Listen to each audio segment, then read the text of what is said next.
Two cities in particular played a key role in the life of Dante Alighieri: Florence and Ravenna. Florence was his place of birth, education, political engagement and exile. In Ravenna, he spent his later years, during which he completed the Divine Comedy. Dante was born in May 1265 to a Guelph family of landowners. At 20, he fought in the Battle of Campaldino, which led to the defeat of the Ghibellines. He later married the noblewoman Gemma Donati, with whom he had several children, among them Pietro, Jacopo and Antonia. Dante was member of the Black Guelphs, but he counted himself among the White Guelphs for ideological reasons. In October 1301, the Black Guelphs defeated the White Guelphs, and Dante was accused of treason and sent into exile. He never returned to Florence. In 1319, he found a new town to call home.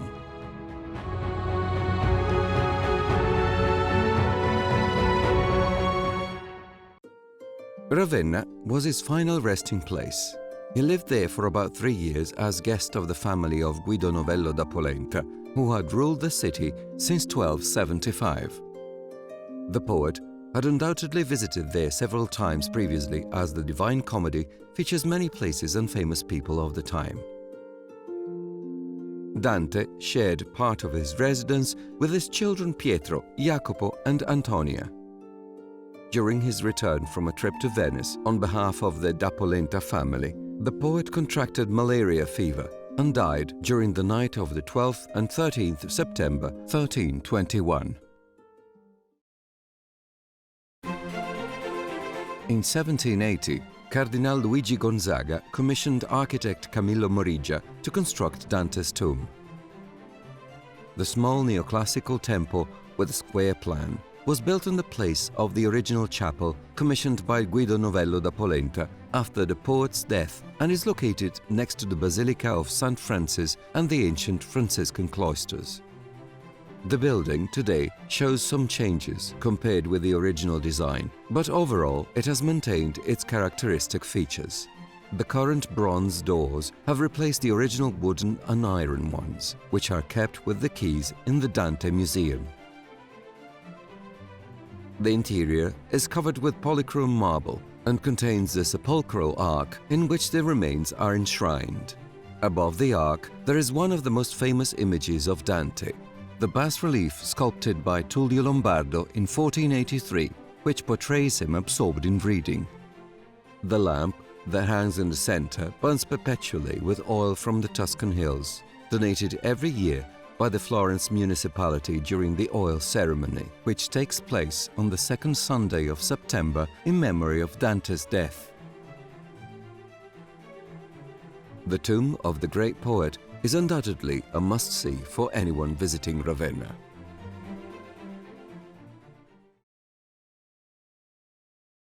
Next to the tomb is the Quadrarco of Brachioforte, built around 1200 and originally an oratory connected to the Basilica of St. Francis, next to the old cemetery of the Franciscan cloisters. The name derives from the legend of two worshippers who took an oath there invoking the strong arm of Christ to guarantee their contract. At the foot of the Quadrarco are two sarcophagi dating back to the 5th century. The first belongs to the Pignata family, showing biblical scenes and the prophet Elisha. The second enshrines the remains of Pietro Traversari, member of one of the oldest noble families of Ravenna. In the garden next to the Quadrarco, a small bell tower of bricks and marble was built for the bell donated by the Italian municipalities in 1921. Every evening, just before sunset, the bell rings 13 chimes to honor the tercets of the 8th canto of Purgatorio. Leaving the Quadrarco of Brachioforte, we arrive at one of the best-known churches in Ravenna, the Basilica of St. Francis, founded by Bishop Neone in the middle of the 5th century, also called Dante's Church, since it is where his funeral was solemnly celebrated. A special feature is the flooded crypt under the apse, which dates back to the 10th century. The presence of water is due to the phenomenon of subsidence, which over the centuries has led to the sinking of the land, letting water seep in from the layers below. The left aisle houses a series of illustrious tombs. The Da Polenta Chapel, dating back to the mid-14th century, during which it was decorated with frescoes by the Rimini School. The tomb of Ostasio da Polenta in red and white marble. And finally the tomb of Father Enrico Alfieri di Asti, General of the Order of St. Francis in the 15th century. Every year, important events take place in the Basilica, including readings of the Divine Comedy in various foreign languages.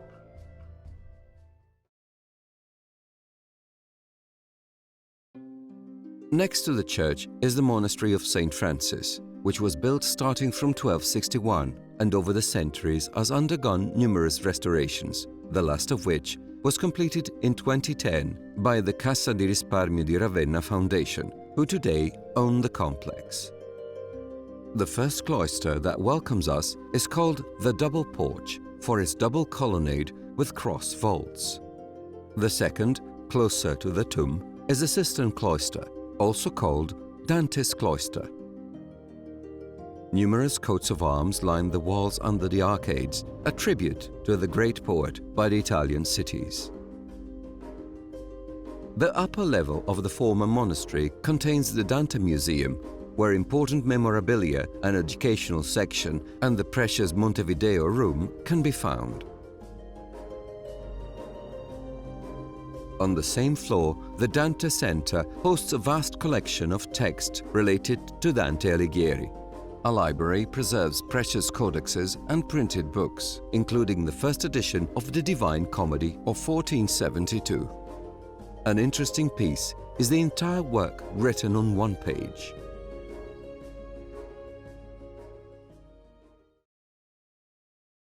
The story of Dante's bones is as troubled as his life story.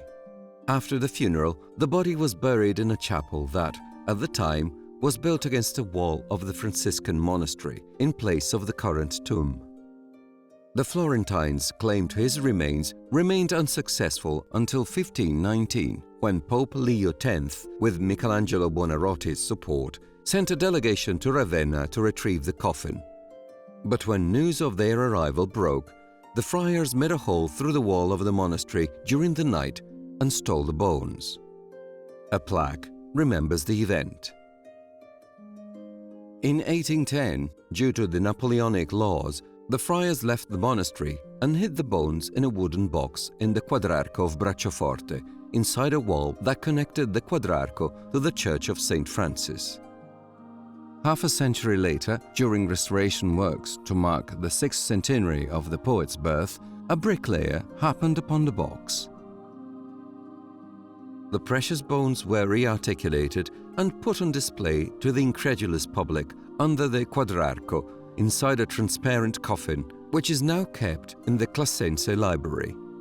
Later, the remains were placed in the tomb. During the Second World War, the remains were extracted once again to prevent them being destroyed by bombing and hidden in the garden where an ivy-covered mound of earth remains today. After the war, they were once more returned to the tomb. The construction of the Camaldolese Abbey, seat of the Classense Library, began in 1512, where the monks were forced to relocate to the city from the Classe Monastery. Located a few steps away from the poet's tomb, it is one of the most majestic monuments of the Camaldolese order. Crossing the entrance cloister, the great corridor, and going up the monumental staircase with the early 18th century library, we arrive at the Leo Samuel Olszki room, which contains the Prussian bibliophile's famous Dante collection purchased in 1905. It is one of the most homogeneous and complete collections for editions, translations, and comments on the studies of Dante. Among the high-profile volumes is a luxurious modern edition of the Divine Comedy, printed by Olszki on Fabriano's watermarked, handmade paper. The room was frescoed by the Ravenna painter Enrico Piazza, based on an idea by Corrado Ricci. On the vault, we can read Dante's verses that refer to Ravenna. In the same room, we find the transparent coffin that displayed Dante's bones in 1865. On the ground floor, the 16th century vestibule leads to the large refectory named Sala Dantesca by Benedetto Croce, who was a minister during the 1921 centenary celebrations. The room has stained glass windows, wooden furnishings, and contains paintings, including The Wedding at Cana by Luca Longhi. Today, it is a conference space dedicated to readings from Dante. In Dante's time, along Via di Roma, near the church of Sant'Apollinare Nuovo, what is now the Luigi Rasi Theatre, stood the church of Santa Chiara.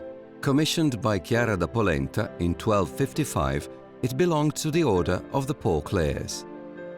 The apse was decorated with magnificent frescoes by the Giotto school, especially those by Pietro da Rimini. In the 19th century, they were removed and restored, and today are on display at the National Museum of Ravenna. Their dating is uncertain. The assumption is that they were completed for the consecration of the church altar. Dante was able to admire them in all their splendor.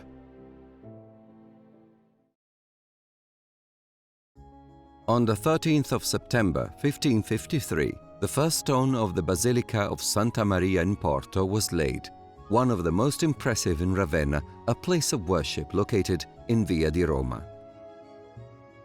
Inside, we enter a new stage of our journey with Dante, a Byzantine bas-relief depicting what the fishermen called the praying Virgin who comes from the sea, and known as Greek Madonna, who the poet mentions in the 21st Song of Paradise.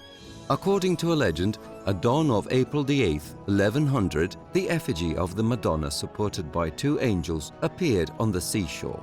Among those witnessing the apparition, only the cleric Pietro, known as the Sinner, was able to approach.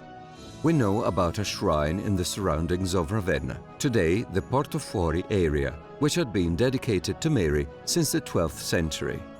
Enlarged by Pietro the Sinner, it became a church which was destroyed during the Second World War and later rebuilt.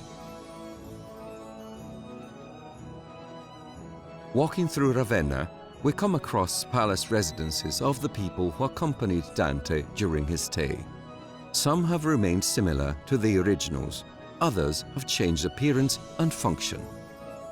The Padenna River once flowed, and the house of Bernardino da Polenta once stood where we now find the town hall. At number 2 in the Via Zagarelli alle Mura, there is another home of the da Polenta family called Francesca's home, since Guido Minore's daughter Francesca da Polenta probably lived there, the protagonist of the 5th canto of Hell, together with Paolo Malatesta. In Via San Vitale 13, you will find the Casa Traversari, the only 13th century townhouse still in existence, now a university site. A few meters from the poet's tomb, there is a palace that belonged to the Scarabigoli family, which was later passed on to the da Polenta. Perhaps Dante stayed right there with his 3 sons, Pietro, Antonia, and Jacopo. Antonia pronounced her vows under the name of Sister Beatrice and moved to the convent of the Church of Santo Stefano degli Ulivi, now the seat of the municipal police in the Piazza Mameli.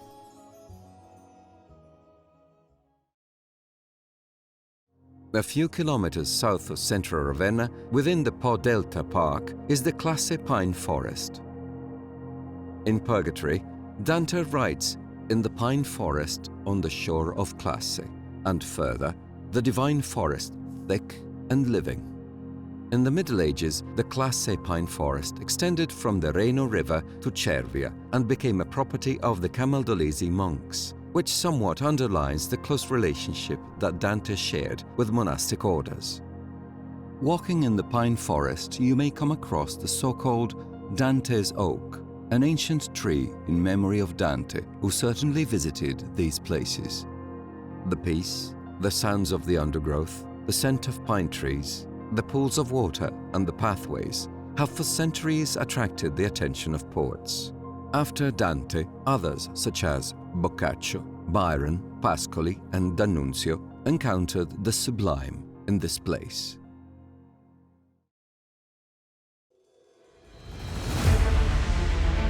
The wonders of the Ravenna mosaics inspired Dante's Paradise.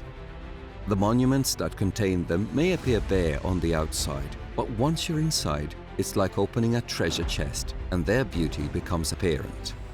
Between the 5th and 8th centuries, Ravenna was the capital of the Western Roman Empire, the Gothic kingdom of Theodoric, and the Byzantine Empire. There is no other place in the world that has carried the art of mosaics to such sublime perfection.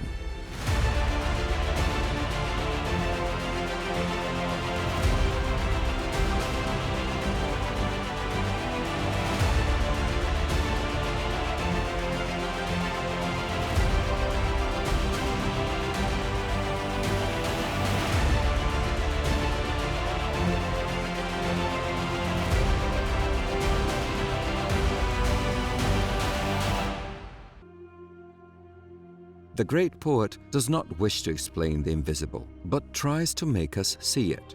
The iconographer Laura Pasquini has made some suggestions. The splendor of the mosaics makes Dante see images of paradise. He has mystical visions of other worlds, such as with the 2 processions in the Basilica of Sant'Apollinare Nuovo. The San Lorenzo lunette in the mausoleum of Galla Placidia is an example of iron will in the 4th canto of Paradise. Emperor Justinian, with diadem and nimbus, together with his court, dominates the 6th canto from the apse of San Vitale. The apostles of the baptistry of the Arians and the Orthodox, who hover over the heads of the beholder, form a crown around Dante and Beatrice in the 10th canto. In the 14th canto, the face of Christ appears to the poet as it does in Sant'Apollinare in Classe, in the center of a jeweled cross that stands out from the top of the vault. The golden cross is a symbol of divine glory, and in the historical places of Ravenna, it is always found within a starry sky. In the mausoleum of Galla Placidia, there are 900 stars that may have inspired the 9 angelic choirs that Dante sees unfolding like a white rose. Over the centuries and to the present day, the Divine Comedy has moved many artists. The modern and prestigious Mosaics Between Hell and Heaven collection is housed in the Tamo exhibition space of the Ravenna Ancient Foundation. This exhibition is unique in the world and consists of 21 works commissioned by the municipality in 1965 on the occasion of the 7th centenary of Dante's birth. Among the great artists and mosaicists who participated are Mattioli, Gentilini, Sassu, Saetti, Morigiberti and Signorini. Ravenna and Dante Alighieri, 2 great heritages of Italy and humanity, united by an important past, but there's also much to look forward to in future. In 2021, Ravenna will commemorate the 700th anniversary of the death of the father of the Italian language. Hard to think that such a small place represents a vital pulse of world culture.